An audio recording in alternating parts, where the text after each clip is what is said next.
life is overwhelming because I'm unemployed.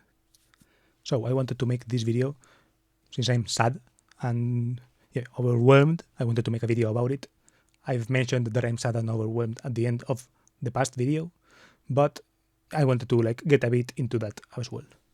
So essentially, life is overwhelming because I'm unemployed. So that the reason that I'm overwhelmed and all this is the fact that I have so much free time and all this, right? Even though it sounds paradoxical and the image that I would give is that I don't do anything at all with my life and all that. So people would be like, so you don't really have any reason to be overwhelmed, right?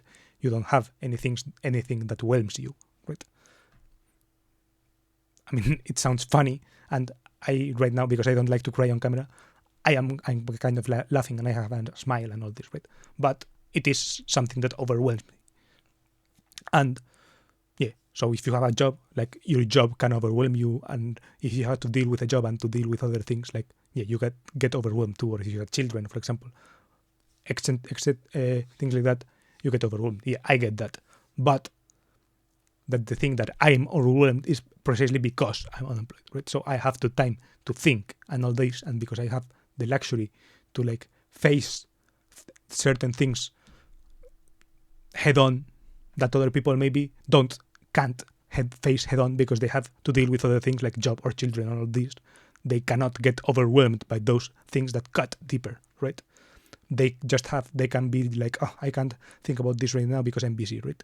They have to do the things that keep them busy, so they have to outsource their worries or something like this to other stuff, take care of those, and then they can take care of the introspective type the worries that hit deeper in your core and that are more existential or something like that, right?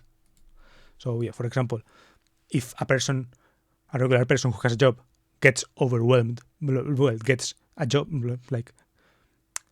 they gets a lot of work or something like this, and they pour themselves into it and all this, they have shittier tasks that they have to do, but that they are part of the job. So part of the worry of should I be doing this is outsourced by the fact that yes, you should be doing this. This is your job, right? But if I do get client work, which I have, and I pour myself into it, but then there's something that stalls, or since I only have one client or something like that, I have a lot of free time or something. I then have a lot of time to think about whether this is the right thing to pour myself into, or if there has been a stall, I have to think whether, oh shit, there's been a stall. What does this mean, right? I have a lot of time to overthink this kind of these kind of things, right? So if I catch myself avoiding something that I should be doing, in quotation marks, it's still something that is in quotation marks, and it's the obligation is not as clear as when you have outsourced it to the job, where since you have outsourced the worry of the worry to something external, you can be yes, it is a priority. It pays my bills, but myself, since it's client work or something like this, I can't be oh yes, this is what paid my bills, because it doesn't really pay my bills. It's just one component of something, of this bigger network of things, and where I myself have to choose what to prioritize and all this based on what I think is better, but I'm not ever sure, right? So it's the worries are never I cannot outsource them. They're always there, right? And it's they come with me. And I obviously am not a productive person at all, or anything like this that could be remotely considered productive or anything. And I have my copes and my ways to put away these obligations, or these pseudo obligations that I set myself into.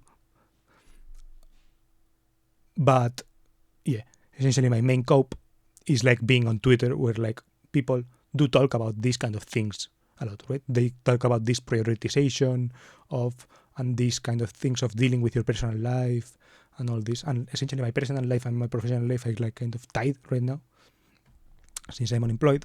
All the time that I have is like both personal but also professional in a sense, because it has like some tones of being professional.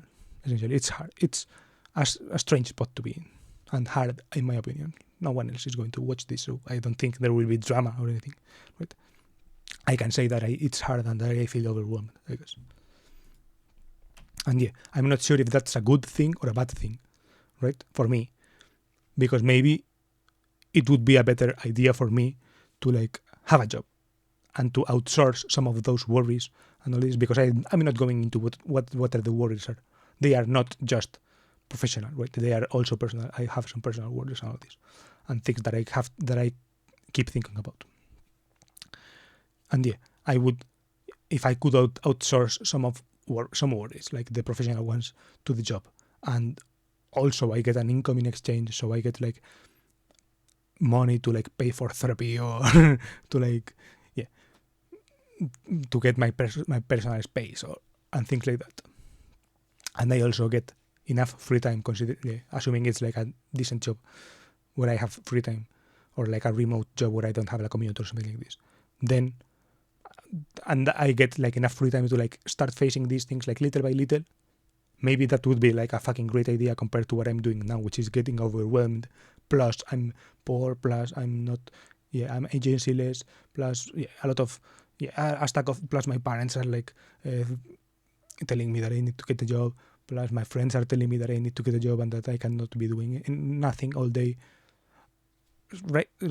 So like, it's like maybe it would be actually a good idea to follow that way. And in times like this, where I'm feeling like I cannot do anything myself, and that I stop believing in what I've been preaching, like this "it's so early" type thing. This "we're so early" type thing, I meant.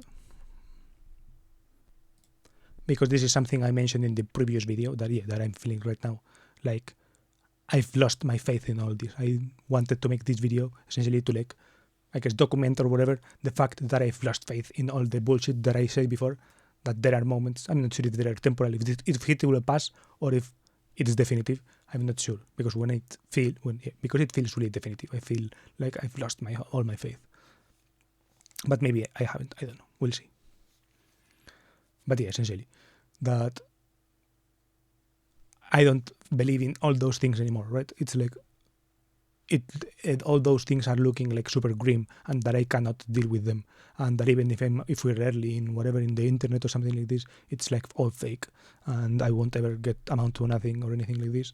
So maybe I should just fucking get a job and all this, right? Or maybe there's like a middle road. I don't know. Who cares? Yeah, and also I'm not even sure if this is a thing in the first place, right? I'm not sure if I'm just overreacting or something like this, and